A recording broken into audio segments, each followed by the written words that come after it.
ಪದಾಧಿಕಾರಿಗಳೇ, ಶಿಕ್ಷಕ ಶಿಕ್ಷಕಿಯ ಬಂಧುಗಳೇ, ಮಾಧ್ಯಮದ ಎಲ್ಲ ಮಿತ್ರರೇ, ನನಗ ಅಧ್ಯಕ್ಷರ ಒಂದು ಪತ್ರ ಬಂತು. ತಾವು ಈ ಕಾರ್ಯಕ್ರಮದಲ್ಲಿ ಬಂದು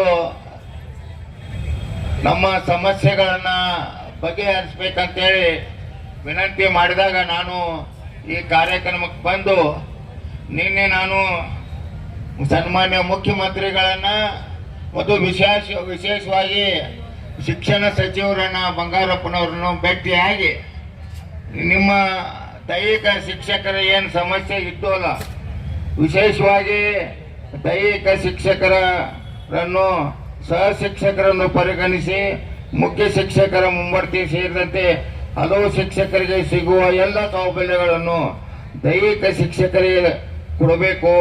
ದೈಹಿಕ ಶಿಕ್ಷಕರನ್ನು ಮುಖ್ಯ ಶಿಕ್ಷಕರ ಮುಂಬಡ್ತಿ ಮಾಡಬೇಕು ಅಂತ ಹಿಂಗ ಸುಮಾರು 12 ಬೇಡಿಕೆಗಳನ್ನು ತಾವು ಈ ಮನವಿ ಪತ್ರದಲ್ಲಿ ಏನು ತಾವು ಸ್ಪಂದನೆ ಮಾಡಿದ್ರಿ. ಆ ಮನವಿ ಪತ್ರ ಒಂದು ಅರ್ಧ ಗಂಟೆ ನಾನು ನಮ್ಮ ಶಿಕ್ಷಣ ಸಚಿವರ ಜೊತೆ ನಾವು ಮಾತಾಡಿ ಅದನ್ನ ಸಮಸ್ಯೆಯನ್ನು ಬಗೆಹರಿಸಬೇಕು. ಈಗಾಗಲೇ ತಾವು 2 ಸಮಸ್ಯೆಗಳನ್ನ ಬಗೆಹರಿಸಿದಿರಿ. ಒಂದನೇದು ಸುಮಾರು ಇದು ನಮ್ಮ ರಾಜ್ಯದಲ್ಲಿ ವೇತನ ಆಯೋಗ 1/7/2022ರಿಂದ ಜಾರಿಗೆ ಬರುವಂತೆ ಅನುಷ್ಠಾನಗೊಳಿಸಿದಿರಿ. ಅದೇ ಪ್ರಕಾರ ಆಗಸ್ಟ್ 24ರಿಂದ ಆರ್ಥಿಕ ಸೌಲಭ್ಯ ಇದು ನಮ್ಮ ರಾಜ್ಯ ಸರ್ಕಾರದ ಬೊಕ್ಕಸಕ್ಕೆ ಅಂದಾಜು ಸುಮಾರು 20 ಕೋಟಿ ಹೆಚ್ಚುವರಿ ಹೊರೆಯಾಗುತ್ತದೆ. ಅದರಲ್ಲಿ ಶಿಕ್ಷಣ ಇಲಾಖೆಗೆ ವಾರ್ಷಿಕ ಅತಿ ಹೆಚ್ಚು ಅಂದರೆ 7,000 ಕೋಟಿ ಆರ್ಥಿಕ ಸೌಲಭ್ಯ ದೊರಕಲಿದೆ. ಆಗಸ್ಟ್ 24 ತಿಂಗಳ ಸಂಬಳದಲ್ಲಿ ಹೊಸ ವೇತನವನ್ನು ಪಡೆಯಲು ಎಲ್ಲ ನೌಕರಿಗೆ ಆರ್ಥಿಕ ಸೌಲಭ್ಯ ದೊರಕಿದೆ. ಅದೇ ಪ್ರಕಾರ ವಿಶೇಷವಾಗಿ ಅರುಣ್ ಶಾಪಾರ್ ಅವರು ಚಿಂಚಣಿಯ ಬಗ್ಗೆ ಮಾತಾಡ್ತಾ ಇದ್ರು. ಅವರು ಆ ಮತ್ತೆ ನೀವು ಜಾರಿಗೊಳಿಸ್ಬೇಕಂತೇಳಿ ಮೊನ್ನೆ ಕೂಡ ಪೇಪರ್ನಲ್ಲಿ ಬಂದಿತ್ತು.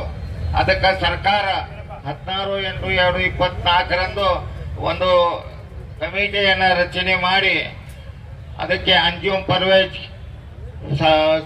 ಸರ್ಕಾರದ ಗ್ರಾಮೀಣಾಭಿವೃದ್ಧಿ ಅಧ್ಯಕ್ಷರಾಗಿ, ಅದೇ ಪ್ರಕಾರ ರತೀಶ್ ಕುಮಾರ್ ಸಿಂಗ್ ಸದಸ್ಯರಾಗಿ ಸುಮಾರು 5 ಜನರನ್ನ ನೇಮಕಾತಿ ಮಾಡಿದ್ದಾರೆ. ಈ ಸಂದರ್ಭದಲ್ಲಿ ನಾನು ಅರುಣ್ ಶಾಪುರ್ ಅವ್ರಿಗೆ ಹೇಳಿಕ್ಕೆ ಇಷ್ಟಪಡ್ತಾ ಇದ್ದೀನಿ, ಆದಷ್ಟು ಬೇಗನೆ ಅದನ್ನು ತಾವೇನೋ ಮನವಿ ಕೊಟ್ಟಿದ್ದೀರಿ ಅದು ಜಾರಿಯಾಗಿ ಬರುವಂತ ಒಂದು ವ್ಯವಸ್ಥೆಯನ್ನ ಮಾಡ್ತೇವೆ ಈ ಸಂದರ್ಭದಲ್ಲಿ ಹೇಳ್ತಾ ಇದ್ದೀನಿ. ಆಮೇಲೆ ತಮ್ಮ ದೈಹಿಕ ಶಿಕ್ಷಕರ ಬೇಡಿಕೆ ಏನೈತಿ ಅದನ್ನ ತಾವು ನಾನು ಎಲ್ಲರೂ ಕೂಡ್ಕೊಂಡು ಶಿಕ್ಷಕರ ಕ್ಷೇತ್ರದಿಂದ ಆಯ್ಕೆಯಾಗಿ ಬಂದಂತ ಎಲ್ಲ ಶಿಕ್ಷಕರು ಮತ್ತು ವಿಧಾನ ಪರಿಷತ್ ಸದಸ್ಯರ ಸಭಾಪತಿಯವರ ಜೊತೆ ನಾವು ಮುಖ್ಯಮಂತ್ರಿ ಅವರನ್ನ ಮತ್ತು ಶಿಕ್ಷಣ ಸಚಿವರನ್ನ ಮತ್ತೊಮ್ಮೆ ಭೇಟಿಯಾಗಿ ನಿಮ್ಮ ಸಮಸ್ಯೆಯನ್ನು ಬಗೆಹರಿಸಲಿಕ್ಕೆ ಪ್ರಾಮಾಣಿಕ ಪ್ರಯತ್ನ ಮಾಡ್ತೀವಿ. ನಾವು ಈ ಶಿಕ್ಷಣದಿಂದ ಕ್ಷೇತ್ರದಿಂದ ಆಯ್ಕೆ ಆಗಿದ್ದೀವಿ. ನಿಮ್ಮ ಸಮಸ್ಯೆಗಳನ್ನ ಬಗೆಹರಿಸಲಿಕ್ಕೆ ನಾವು ಆಯ್ಕೆ ಆಗಿದ್ದೀವಿ. ಈಗ 2 ಸಮಸ್ಯೆಗಳನ್ನು ನಾವು ಬಗೆಹರಿಸಿದ್ದೀವಿ. ಇದು 3ನೇ ಸಮಸ್ಯೆ ನಮ್ಮ ಮುಂದೆ ತಂದಿದ್ದೀವಿ. ಆದಷ್ಟು ಮಟ್ಟಿಗೆ ನಾ ಅಧ್ಯಕ್ಷರಿಗೆ ಈ ಸಂದರ್ಭದಲ್ಲಿ ಹೇಳಿಕೆ ಇಷ್ಟಪಡ್ತಾ ಇದ್ದೀನಿ, ಆದಷ್ಟು ಬೇಗನೆ ಇದರಲ್ಲಿ ಎಷ್ಟು ಸಮಸ್ಯೆ ಪರಿಹಾರ ಆಗುತ್ತಾ ಅದನ್ನು ಮಾಡಬೇಕಂತ ಅವರಲ್ಲಿ ಕೇಳ್ಕೊಂಡು ನಾನು 2 ಮಾತುಗಳಿಗೆ ವಿರಾಮ ಹೇಳ್ತಾ ಇದ್ದೇನೆ. ಎಲ್ಲರಿಗೂ ನಮಸ್ಕಾರ. ನಮ್ಮ ಸಮಸ್ಯೆಯನ್ನ ಬಗೆಹರಿಸಿಕೊಡ್ತೀನಿ ಅಂತಕ್ಕಂಥ ಆಶ್ವಾಸನೆ ನೀಡಿ ಈ ವೇದಿಕೆಯಲ್ಲಿ ಬಂದು ಮಾತಾಡಿರ್ತಕ್ಕಂಥ ಪ್ರಕಾಶ್ ಹುಕ್ಕೇರಿ ಸರ್ ಅವರಿಗೆ ಜೋರಾದ ಚಪ್ಪಾಳಿಯೊಂದಿಗೆ ಸಂಘದ ಪರ ತುಂಬ ಧನ್ಯವಾದ ನಡೆಸ್ತಾ ಈ ನಮ್ಮ ಸಂಪೂರ್ಣ ಬೇಡಿಕೆಗಳನ್ನ ಮನವಿಯನ್ನು ಇವತ್ತು ನಾವು ಮಾನ್ಯ ಪ್ರಕಾಶ್ ಹುಕ್ಕೇರಿ ಸರ್ ಅವರಿಗೆ ಸಂಘದ ವತಿಯಿಂದ ಸಲ್ಲಿಸ್ತಾ ಇದ್ವಿ. ಸರ್ ದಯವಿಟ್ಟು ತಾವು ಮತ್ತೊಮ್ಮೆ ಏನಂತೆ ನಮ್ಗೆ ಕನಿಷ್ಠ, ಯಾಕಂದ್ರೆ ಎಲ್ಲವೂ ಆರ್ಥಿಕ ಒಂದು ಒತ್ತಡ ಅಂತಕ್ಕಂಥ ಯಾವುದಿಲ್ಲ. ನೇಮಕಾತಿ ಬಿಟ್ಟರೆ ಇಲಾಖೆ ಹಂತದಲ್ಲಿ ಎಲ್ಲ ಆದೇಶ ಆಗಿಂದ ಒಂದು ಸಭೆ ಮಾಡಿ ವಾರದಿಂದ 10 ದಿವಸಗಳಿಗೆ ನಮ್ಮ ಬೇಡಿಕೆಗಳು ಈಡೇರಬಹುದು. ದಯವಿಟ್ಟು ಆ ಸಮಸ್ಯೆಯನ್ನ ಬಗೆಹರಿಸಿಕೊಡ್ಬೇಕಂತ ತಮ್ಮಲ್ಲಿ ಮತ್ತೊಮ್ಮೆ ರಾಜ್ಯದ ದೈಹಿಕ ಶಿಕ್ಷಣ ಶಿಕ್ಷಕರ ಪರವಾಗಿ ತಮ್ಮಲ್ಲಿ ವಿನಂತಿಸುತ್ತೆ ಈ ಮನವಿಯನ್ನು ಸಲ್ಲಿಸ್ತಾ ಇದ್ದೀವಿ ಸರ್. ಜಯರಾಜ ಚಪ್ಪಾಳೊಂದಿಗೆ ಈ ಒಂದು ಪ್ರಕ್ರಿಯೆಯನ್ನು ಹುರಿದುಂಬಿಸಬೇಕು. ಈಗಾಗಲೇ ಮನೆ ಪತ್ರವನ್ನು ಸ್ವೀಕಾರ ಮಾಡುವಂತ ಪ್ರಕಾಶ್ ಹುಕ್ಕೇರಿ ಅವರಿಗೆ ಕೂಡ ಈ ಸಂದರ್ಭದಲ್ಲಿ ಧನ್ಯವಾದ ಸಲ್ಲಿಸ್ತೇವೆ. ದಯವಿಟ್ಟು ಮಾಡ್ತೀನಿ ನೋಡ್ತೀನಿ ಅನ್ಬೇಡ್ರಿ. ಎಷ್ಟು ದಿವಸದಾಗ ಅಲ್ಲ ಎಷ್ಟು ದಿವಸದಾಗ ಅಲ್ಲ ಈ ದಿನ ಹೇಳ್ರಿ, ಇಷ್ಟು ದಿವಸ ಅಂತ ಹೇಳ್ರಿ. 27 ವರ್ಷ ಆಗಿದೆ, 27 ವರ್ಷ ಆಗಿದೆ. ಎಷ್ಟು ದಿವಸ ಅಲ್ಲ 6 ತಿಂಗಳ ವರ್ಷ. ಅರುಣ್ ಶಾಪುರ್ ಸರ್ ಬರೀಲಿ ಬಿಜಾಪುರದಾಗ ಹೇಮಾಟಿ ಮಲ್ಲಮ್ಮನ ಗುಡಿಯಾಗ ಹೇಳ್ತಾರೆ ಹೌದಲ್ರಿ. ನಾವು ಇನ್ನೊಂದು 4 ತಿಂಗಳು ರಿಟೈರ್ ಆಗ್ತೀವಿ, ನೀವು ವರ್ಷಕ್ಕೆ ಮಾಡ್ತೀರೋ 6 ತಿಂಗಳು ಅಷ್ಟೇ. ನನಗೆ ಬೇಡ, ನನ್ನ ಸಹೋದರಿಗೆ ಸಹೋದರಿಲ್ಲ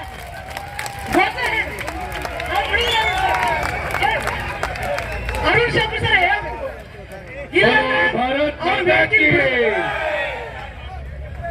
ಎಷ್ಟು ಇದೇ ಕೊನೆ ಸ್ಟ್ರೈಕ್, ಇದೇ ಕೊನೆ ಸ್ಟ್ರೈಕ್. ಮಾಡು ಇಲ್ಲವೇ ಮಾಡಿ.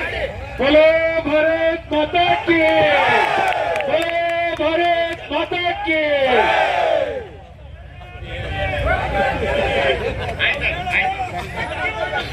ಬೇಕೇ ಬೇಕು ನೋಡಿ, ಯಾರು ಉದ್ರೇಕ ಆಗೋದು ಬೇಡ.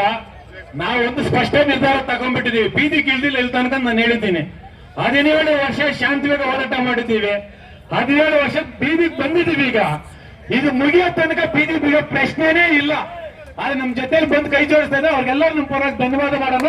ನಮ್ಮನ್ನ ಬೀದಿಗೆ ಬಿಡದೆ ಎಲ್ಲರೂ ನಮ್ಮ ಬೇಡಿಕೆಗಳನ್ನ ಈಡೇರಿಸಿ, ಇಲ್ಲಾಂದ್ರೆ ಬೀದಿ ಕುಂತ್ಕೊಂಡು ನಮ್ಮ ಬೇಡಿಕೆ ಎಲ್ಲರೂ ನಿಂತ್ಕೊಳ್ಳಿ. ಒಂದು ನಿಮಿಷ ಅಲ್ಲೇ ನಿಂತ್ಕೊಳ್ಳಿ, ಒಂದು ಫೋಟೋಗೆ ಪೇಪರ್ ಫೋಟೋ ಹೋಗುತ್ತೆ. ಎಲ್ಲ ನಿಂತ್ಕೊಂಡು ಪ್ಲಕಾರ್ಡ್ಸ್ ಮೇಲೆ ಕೆತ್ತಿ. ರಾಜಕೀಯ ಮುತ್ಸದಿ ಪ್ರಕಾಶ್ ಹುಕ್ಕೇರಿ ಸರ್ ಅವ್ರಿಗೆ, ರಾಜಕೀಯ ಮುತ್ಸದಿ ಪ್ರಕಾಶ್ ಹುಕ್ಕೇರಿ ಸರ್ ಅವ್ರಿಗೆ ಏನೇ ಬರಲಿ, ಏನೇ ಬರಲಿ, ಹೋರಾಟ ಹೋರಾಟ ಹೋರಾಟ ಹೋರಾಟ. ಭಾರತ್ ಮಾತಾ ಕಿ. ಪ್ರಕಾಶ್ ಹುಕ್ಕೇರಿ ಸರ್ ಅವರಿಗೆ, ಅರುಣ್ ಶಾಪುರ್ ಸರ್ ಅವರಿಗೆ, ಪ್ರಕಾಶ್ ಹುಕ್ಕೇರಿ ಸಾಹೇಬರಿಗೆ.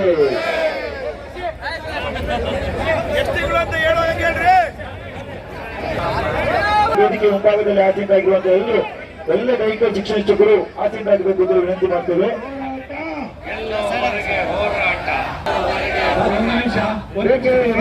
ಅಧ್ಯಕ್ಷರು, ರಾಜ್ಯ ಸಂಘದ ಉಪಾಧ್ಯಕ್ಷರು ಅವ್ರ ಫಸ್ಟ್ ಅವಕಾಶ ದಯವಿಟ್ಟು ಎಲ್ಲ ಹಿಂದೆ ಬನ್ನಿ. ಅವ್ರ ಪ್ರೆಸ್ ಬರಬೇಕು. ಖಜಾನ್ಸಿ ಕಾರ್ಯದರ್ಶಿಗಳು ಇಲ್ಲಿ ಬರ್ಬೇಕು. ಒಂದು ನಿಮಿಷ, ಪ್ರಧಾನ ಕಾರ್ಯದರ್ಶಿ ಖಜಾನ್ಸಿಗಳು ದಯವಿಟ್ಟು ಹಿಂದೆ ಬನ್ನಿ.